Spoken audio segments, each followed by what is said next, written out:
Assalamu alaikum wa rahmatullahi wa barakatuh. Edda nga tukula batugambanga nti abasajja obolaba abagagga ennyo abayina obutitimbi bw'ensimbi sente abasinga tebazeeyagaliramu era bagamba basinga sente zaabwe bazikola naye nga bazijje mu bintu ebisinga okubeera nasty. Tubadde tukyali awo mayinza olugambo tebagenda ddunkubira bagenda manyanga ddunkubira nnyo njadduba wampaka. Mwana mulenzi n'avaayo n'akola TikTok video ya dakiika 7 nga mbutuufu alabika abadde n'ensonga okumala ebbanga lya myaka egiwera ng'atutegeeza omugagga amanyikibwa nga Karim Hirigi akoze ebibi ku famire ye. Mu bigambo by'omwami ono agambye Karim Hirigi yakola ebibi ebisembayo omuntu by'ayinza okukola. Muno mwe muli okukabasanya baganda be, omuli okukabasanya bamaama be. Omuvubuka ono agamba nti bazadde baabwe bwe baafa Karim Hirigi yabatekinga in okubanga abakuza, naye mu kubakuza yatuuka ekiseera n'afuuka nnamunswa mbunga alya ku nswa ze. Video agitadde just a few hours ago naye ge mawulire agasinga trendinga. Njagala naawe ate owulire ebigambo by'omuvubuka ono byayogera ku mukulu amanyikibwa nga Karim Hirigi. Karim Hirigi gw'atamumanyi y'omu ku basajja abagagga be tuyina. He is worth 800 billion US dollars, rather million oba billion whatsoever. Musajja mugagga nnyo, very filthy rich. Naye omwana agambye omusajja akoze ebyawongo okutuuka awo waali. Tambuza video. Baganda bange, eno video gye nkoze olunaku lwaleero eyinza okunviirako okufa naye ngenda kwogera mazima. Kansooke n'okwebaza mwenna abanjagadde ne mulaba komedi wange ne munsindika okutuuka nga nsobola owulikika. Kino kye nali nnoonya kankibanyumize leero. Waliwo omugagga mu Kampala bamuyita Karim Hirigi, omu ku basinga ssente mu ggwanga. Yatutwala atulabirire nga tuli bamulekwa naye bye twalaba ewuwe bitiisa.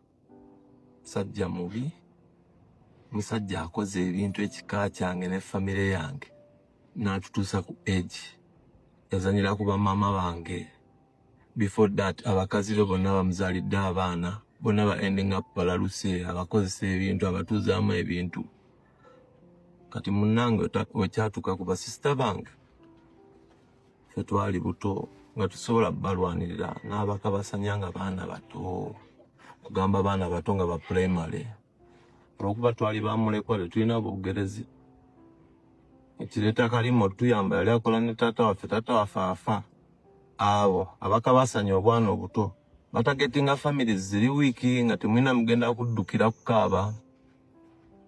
Nange omusajja n'akozesa basisita baffe nga tuli bato nga temunawe mugenda kuyombera eri abantu bagamba bano abaana bamulekwa abo batuuse emikono gyo bagenda afuna education ennungi. Wali ogenda soma kingo manyi nti sente z'oliko oba bitulenze baganda. Sajja ekizeeyi mu myaka 6 kuva namulaba nga ni muto abadde muzeeyi paka kati waali ate akyabikola. Kale wakabasanya abato bange Karim Hirigi nali muto nga sina kye nsobola kukola, kati nsobola okwogera. Kimanyi okunzita kyangu gy'oli okwatagana ne gavumenti bakyalibo babbalamu pulezidenti oyina ssente toyogerwako naye ng'ebintu by'okola bibi ge mazima. Basisita bange olw'okuba kati olaba bakuze balinayo obwana kati obatadde ku kisenge oze obagulirira obawa amamotoka tebabyogera mu bantu. Kati otuuse nga byonna making sure oteekawo embeera bibule bisaanewo babeere nga bakuniidinga golooza oli Katonda. Kati otuuse nti oyagala n'abaana be tuzadde nabo bakabasanya embwaggwa olw'okuba oyagala kubeerawo ogenda kukomawo kusitinga life z'abantu.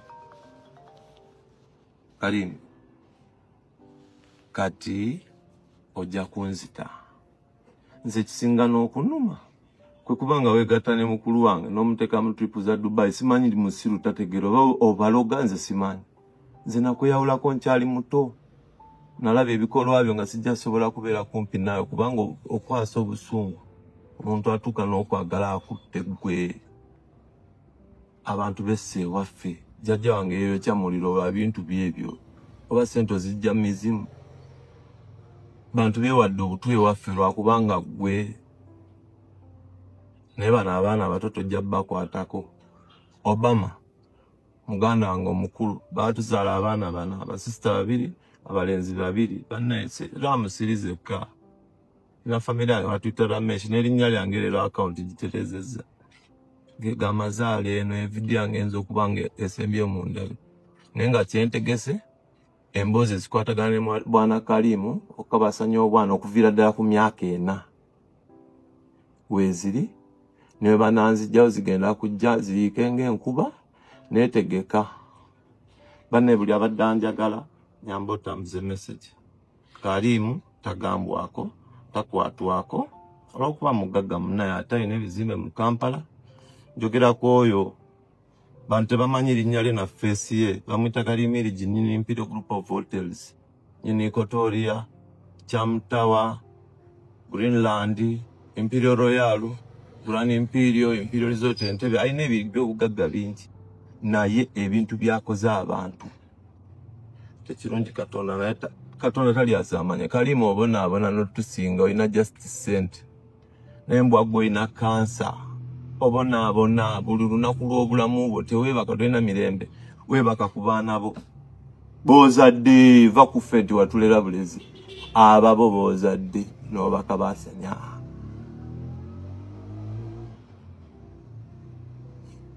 sibanyina kyakugamba kubanga gavumenti yondaba era mwabagagga muyitawo kati judge Kigoota amanyi gwe Kalimu oli under protection nze binsobera balamu otumanyi kuva nga tuli baana bato oyo musajja omanyi ebintu byakola oyina ekitiibwa kati mu gavumenti tosobola vaayo n'okikwata ekisajja ekyo ye pulezidenti ye Kalimu nawandika ddazi email ku buli embassy eri mu Uganda wano olowooza oyinza okugenda newekweka Dubai bonna bakumanyi nti oli mukabasanyi kati newonzita naye nga nze kyensinga okwagala ekikulu tereeza ensobi zo nze nkusabira buwangazi oboneebone ku nsi otuuke paka ng'oli ku wheelchair nga tolina makulu tosobola kweriisa kubanga olwedde wabitandika tambula obunyawe n'amazina essente oli awo life ye kubonyaabonya weekoowa wavaako nze sikutya ate newona nzita tujja kwesanga mu geena mba nkusooseyo busoosi ono atabameka ye bookoze ebintu nga bangi just nti ife abali mu kuvaayo okwogera akafamire ka Ramesh naye naffe era ogulira abaganda baffe abalala bakyuse ogwo Obama tereera ono tulwanyiza sitaani oyo sikyaliiwo ajja kukuwa miliyoni 210 tezikugasa ayagala muwalawo ate naawe olw'obusiru omututo omutadde mu nyumba ya Kalimu Summit View golooza agenda mumulekerera abeeyambuliramu amussaamu ebizibu bye yayongera kuwangala kabeerawo akasajja ako bannaye Kalimu gy'oli kasajja kabi emisango gibadde abantu bajja bagiraba bigenda kudda onyize buli famire gy'owasizzaamu zonna ozivuluze nolowooza gugenda fuuka jjinja ku nsi ye newonaaba protected neno gavumenti enaddako gimanyi ngolooza oli safe nnyo Kalimu nawe bajja kukunyiga simanyi otuyita livembu tuli just useless we are just numbers tujjuza nsi katube naye naffe tuli bantu togenda tuttanga tusirike togenda kukabasanya obwo bwana nga tukulaba tukuleke olw'okuba oyina ssente money talks foolish money ekagga oyina naye naawe weegomba okubeerako mulamu ŋŋanza obonaabona buli kika ky'obulwadde gwakirina mu mubiri gwo kansa buli ssaawa dakika 2 oliba oli kunyonyogera Nairobi weetuli